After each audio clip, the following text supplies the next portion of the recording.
I first want to thank Cynthia and the vestry, and in particular Christopher and Terry, for inviting me to be here with you this morning. But I must confess to being emotionally conflicted by this morning's proceedings. I am truly blessed to be back at Redeemer amongst so many friends. The warm smiles, the warmer hugs, and even warmer hearts touches my soul and fills my heart with joy. Thank you, God, for bringing us all together at this moment, at this place that has meant so much to me over the years. I'm deeply honored to be here. From the bottom of my heart, thank you all so very much.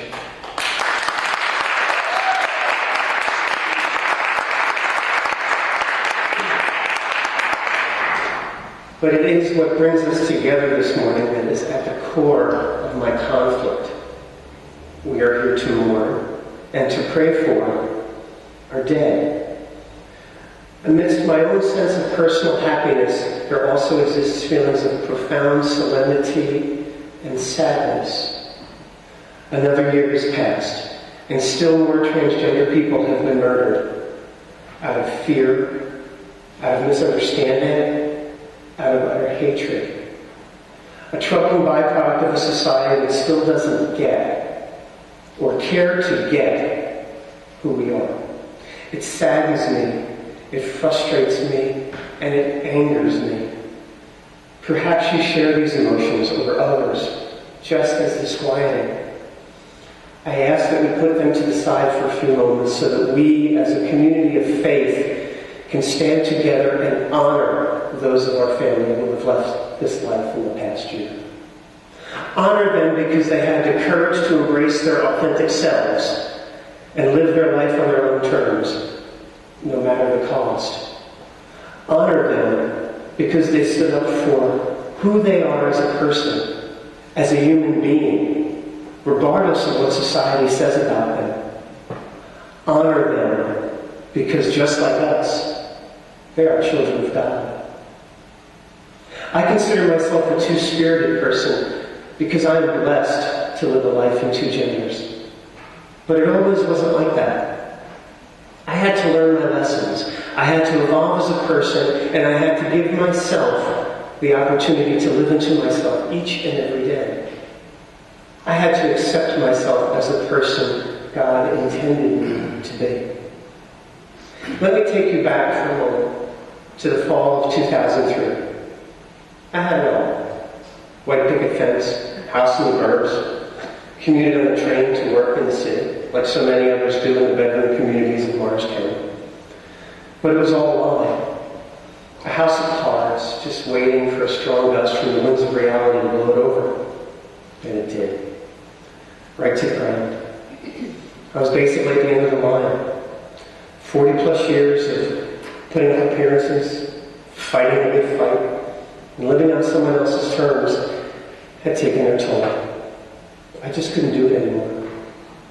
So there I sat, across the dining room table from my now ex-wife. Dinner was finished. Our son was watching television in the den. And that's when she said to me, "I know this isn't going away." At that moment, I experienced, for the first time in my life, the most genuine feeling of self I ever had. As I said to her, "You're right. And there is only one way I can do this. And that's to do this all the way." I suppose it was liberating, but I was too overcome with anxiety to feel it for more than the nanosecond that I did. It is very hard for me to convey the feeling I felt at that precise moment. So visualize, if you will, an abyss. And you're standing at the edge, looking downward. You cannot see the bottom. It's that dark. It's that deep. But that's where I was at that point in my life. If I stepped out into it, I risked losing everything. My life as I knew it would be over. But I did. And I stand before you this morning as a testament to the fact that there is life after the abyss. I'm sure God was present with me that day. and the days afterward, but I was too caught up in all the other earthly things associated with my transition to stop and feel his embrace. Oh, so many plates to spin. Coming out to my son, coming out to my siblings, coming out at work, coming out to the world. Someone once told me that when you transition, everyone, and I mean everyone, transitions with you. One does not transition in a vacuum. Boy, were they ever right. Lord knows I have shed many a tear in these pews, wondering if I was ever going to get there, whatever there was. You see, many trans people consider themselves on a journey, a quest of sorts, to find inner peace with their true self and with their place in the world. For some, it's a struggle, a daily battle with yourself and with the world around you. Think about that for a moment. You wake up every morning wondering what society is going to throw at you today. The feeling of dread is palpable. You feel as if the whole world is against you. You are not comfortable in your own skin. You feel stuck in some sort of weird purgatory, somewhere in between genders. Self-acceptance is elusive at best, impossible at its worst. Worse yet, you might even think to yourself, I'm not worthy of being accepted. How unbelievably tragic. But sadly, it is all too familiar a tale within the transgender community. There were times when I felt that way. I can recall Mother's Day 2005, going to my mom and dad's grave after church here. It was gray and chilly and the wind was whipping all around me. And I just stood there and cried my eyes out, saying over and over again, as if they could hear me, this is so hard. This is so hard. Because it was. I was divorced, teetering on the brink of financial ruin. I had lost countless friends. I wasn't out at work or to my son yet, and I was estranged from my two brothers who were having a lot of difficulty dealing with the new me. But I persevered with a lot of help. You see, for every person that arcs out of your life, a new one arcs in, and another, and then another. Suddenly you find that you have a new family of friends that understand, appreciate, and love you as the person you are. But despite all that, there was still something missing that I couldn't put my finger on. I had had my gender reassignment surgery. I was 100% out in every aspect of my life. This was a few years later. But I was still struggling with my post-GRS journey. Those that do not know will ask, so you had your surgery, your journey is complete now, right? Hardly. In many ways, it's just beginning. For me, it was by far the most arduous part. What do I do for an encore? Where do I go from here? Really, I mean, there's this big void, because so much of your life is caught up in all those things, all those plates spinning. And then suddenly, they're gone. So now what? That's when I finally realized I needed to establish a closer relationship to God. A relationship on my own terms.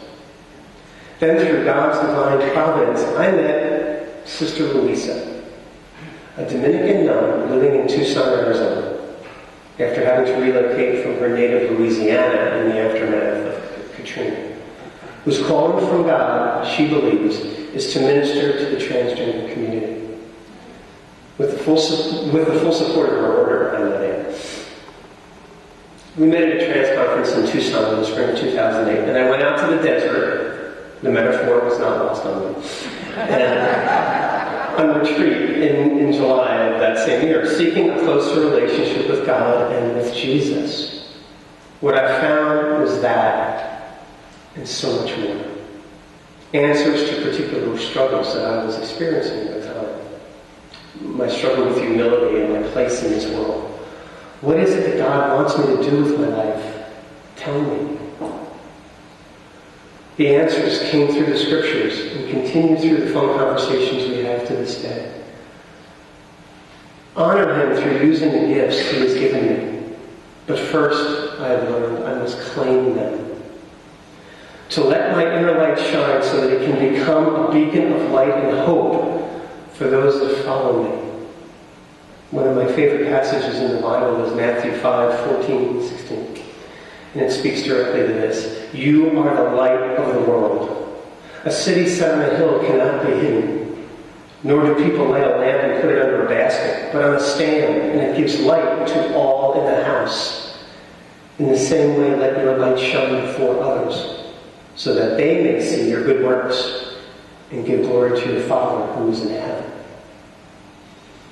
As for my struggle with my place in this world, I needn't look any further than Jesus' own struggle with his place in his world. The parallels between our journeys, to me, are very apparent. The life I have just doesn't fit. The road ahead is unclear. It's threatening, it's dark. But he had to step into it. I had to step into it, day by day, staying centered and true to himself, myself, his beliefs, my beliefs, his higher power, my higher power, regardless of the unforeseen diversions encountered along this path. A closer relationship with God has helped me to get more in touch with my inner spirituality, and it has helped me to understand and embrace my true self. It has given me the courage to live my life authentically, to believe in myself as a person, to live my truth. I now view my life through a very different lens, a lens that is grounded in my belief that God and Jesus guide me. I feel as though I have learned much about my world and how I relate to it, how things transpire because of this greater spiritual grounding. It has also helped with providing a greater sense of context around past events in my life.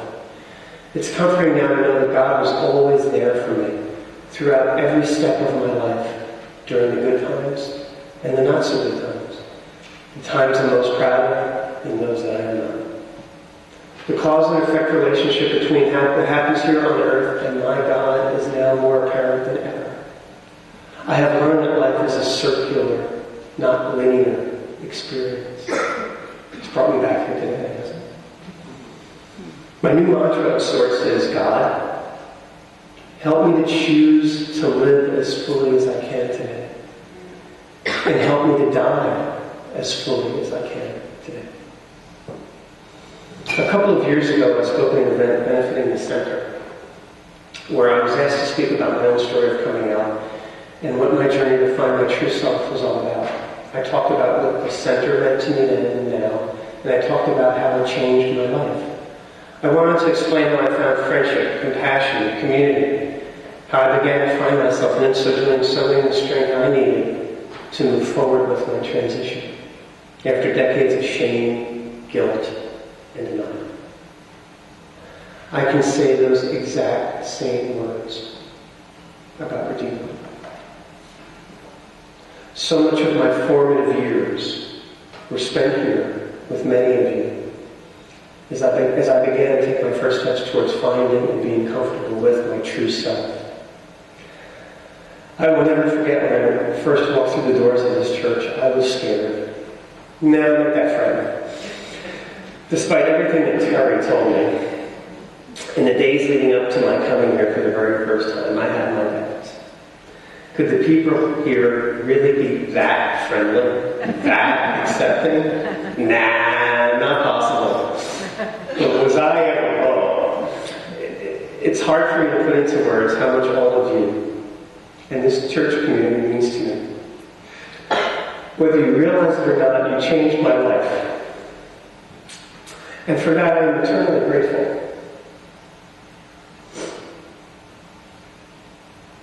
You gave me the gift of hope and helped me realize for the first time in my life that I was indeed not alone. That in fact, I was home. But I was lucky. There are still many in our community who feel they do not have hope, that they have no place to turn to. These are the people that we must reach out to wherever and whenever we can, especially today, where the forces of hate and bigotry seek to undermine the work that we all do, and worse yet, to invalidate our community. As I sat down to write these remarks, I was doing a little research and came upon a website that lists all of the transgender people that were murdered since last November.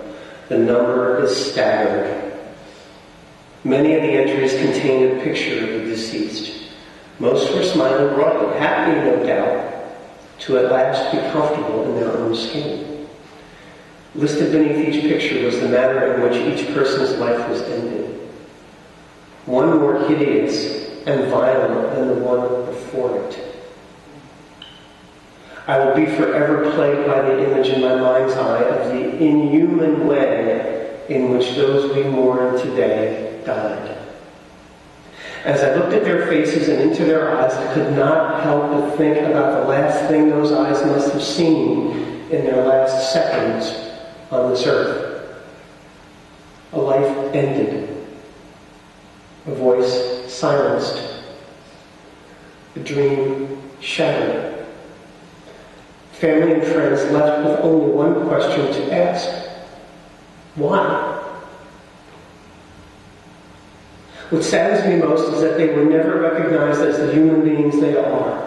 A daughter, a son, a brother, a sister, a friend, a loved one to someone, somewhere, but rather as something far, far less than any of these, an animal, a piece of flesh to be exploited, pushed to the margins of society alone and unloved. They did not have hope. They did not have friendship. They did not have community. They did not have hope. Let us never forget the lives that were taken away from us as we continue the fight for equality, acceptance, and most important of all, our humanity. As we heard in today's readings, it is God's will that no people ever be put to shame. That we are precious to Him. He looks after us and cares for us. As a community, transgender people need to embrace this notion and come to an awareness of how valuable we all are. As I live into myself each and every day, I am discovering how truly precious I am to God. So where do we go from here? What can you do? As I look around church this morning, I see many things, but I see a family. Yes, we share differences among us, but there exists a golden thread that bonds us together as brothers and sisters. It is a lifeline for each and every one of us. It is our faith. It is our belief in God and Jesus Christ. Allow yourself to feel this connection and be strengthened by it. Be enriched by the family members you share this service with, knowing that we are all meant to be in this exact place, at this exact time. Open your mind, open your heart, and open your soul to the simple notion that there is no place in God's world for the devaluing of human beings. There is no place for a group of people just because they are labeled different, that they somehow are not God's precious children. Ask yourself, where does preserving human life fit into my consciousness? You know, I've often said that I think pixie dust has been sprinkled all over this church. All over the congregation. And you all look lovely in it, but I urge you to become an individual granule of that dust. And in your own way, create the change that is necessary for wider acceptance and support of the transgender community. Be aware of the teaching moments as they crop up in your interactions with others, and use them to educate and advocate based in the common belief that we are all children of God. You might not realize it, but the conversation you have with someone today, or tomorrow, or next week, may very well be the exact words that they need to hear to give them the inner strength and courage to move forward with their own life's journey. In short, each of you can be the change that we seek as a community. Go ahead. I dare you to be inspired. You all possess the inner strength to do so. It isn't hard to do. Just look inside of yourself and have the courage to simply tell your story. Your truth can make a difference. Your truth can move mountains. Your truth can create a path for others that will follow you. One of my favorite quotes is from Ralph Waldo Emerson. You've probably heard it. Do not go where the path may lead. Go instead where there is no path and leave a trail. As we leave together, let us remain together in the days and months ahead before we gather again next year to honor those that have died for simply being who they are, for standing up, for embracing their own uniqueness, and living a fully authentic life. In honor of their struggle, I'd like to recite something that I learned here. I'm sure some of you will remember it. It's from Archbishop Desmond Tutu, and I pray that through the grace of God, those we are about to honor hear it too. You are a child after my own heart. Seek out your deepest joy, and you will find me there. Find that which makes you most perfectly yourself, and know that I am at the heart of it. Do what delights you, and you will be working with me, walking with me, finding your life hidden in me. Don't struggle and strive so, my child. There is no race to complete, no point to prove, no obstacle course to conquer for you to win my love. I've already given it to you. I loved you before creation drew its first breath. I dreamed you as I molded Adam from the mother. I saw you wet from the womb, and I loved you then. Take my yoke upon you and learn from me, for my yoke is easy and my burden is light. Stop racing ahead of your own pace. You will only be exhausted, flamed out, and spent before the task is accomplished. Pace yourself with me. Walk alongside me. Do you think I don't know the demands of your life? I see you striving for perfection, craving my acceptance. I see you bending yourself out of shape to conform to the image that you have of me. Do you imagine that I don't know who you are when I made you? When I knit you together in your mother's womb? Do you think I planted a fig tree and expected roses to blossom? No, child. I sowed what I wanted to reap.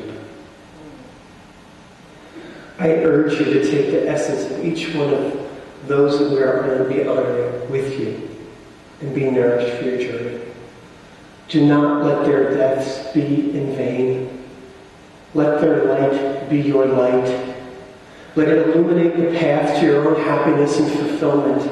Be proud of who you are from the inside out and for all to see and feel. Live your truth each and every day to transform the day of remembrance into a day of celebration. God bless you. Thank you.